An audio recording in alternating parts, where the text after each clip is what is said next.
Bom dia. Eu queria inicialmente agradecer o convite. A gente já estava aqui ontem e voltamos hoje com direito a falar um pouco mais. Eu vou falar de pé, primeiro porque aqui está bastante frio. Não sei o que vocês estão sentindo aí embaixo, mas aqui na mesa o frio não é pequeno. E também porque eu preparei uma pequena apresentação que eu vou pedir a ajuda das pessoas. Vou chegar para cá um pouquinho, senão não consigo ler. E vou adiantar que me pediram para falar um pouco sobre políticas públicas para povos e comunidades tradicionais. Eu vou resistir um pouco de ficar aqui apresentando para vocês números, cifras, que é muito comum quando as pessoas do governo vão falar. Porque eu acho que esse momento, porque vocês me abandonaram assim, Alfredo e Tereza? Por causa da apresentação, para a gente poder ver. Sim, obrigada. Então, tem umas questões que eu queria trazer para reflexão, considerando esse momento que vocês estão vivendo, que é de elaboração.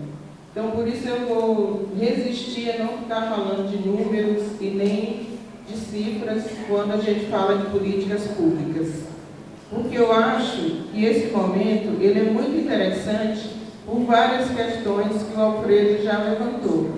Pelo momento que essas comunidades estão vivendo, pelo momento de despertar por vários direitos que estão em jogo, por várias convenções e legislações que estão postas, que podem ser favoráveis e outras podem ser desfavoráveis à execução do direito dessas comunidades, e por um fato que eu achei bastante interessante comentar ontem à noite, que é o fato de que o encontro de povos e comunidades tradicionais do Espírito Santo, ele tenha sido iniciado no âmbito da cultura. Eu achei esse aspecto bastante interessante, porque normalmente esse debate ele tem sido estabelecido em outros ambientes, em outros espaços. E começar o diálogo aqui no Estado, através da discussão e dos espaços da cultura, eu achei bastante pertinente, porque geralmente a gente não discute, não quer discutir esse aspecto, e para mim ele é o aspecto inicial de um debate quando se trata da política pública para os povos e comunidades tradicionais. Então, além de parabenizar a Secretaria, eu queria dizer que eu acho bastante estratégico que esse debate se dê nesse ano. Antes de entrar, pode passar essa parte, na primeira discussão, eu vou lembrar que para vocês não ficarem muito frustrados com a minha fala, que eu vou viajar em outras discussões, dizer que tem um aspecto interessante do ponto de vista das políticas públicas para povos e comunidades tradicionais, é que hoje já é possível se identificar no PPA, especificamente no PPA de 2012 a 2015, ações específicas para povos e comunidades tradicionais. Isso, inclusive, com recursos. Isso é um reflexo interessante de ressaltar aqui, porque até talvez 5 anos atrás, a gente não conseguia tratar disso do ponto de vista orçamentário. Então, isso eu considero um avanço da conquista da luta, porque hoje, nos ministérios, já não dá mais para a gente discutir a ação sem pensar nesse segmento dos povos e comunidades tradicionais. Eu não fiquei pesquisando o PPA para trazer os números para vocês, exatamente porque eu acho que esse momento do Espírito Santo, ele é de construção na perspectiva do Estado do Espírito Santo conhecer a realidade dessas comunidades.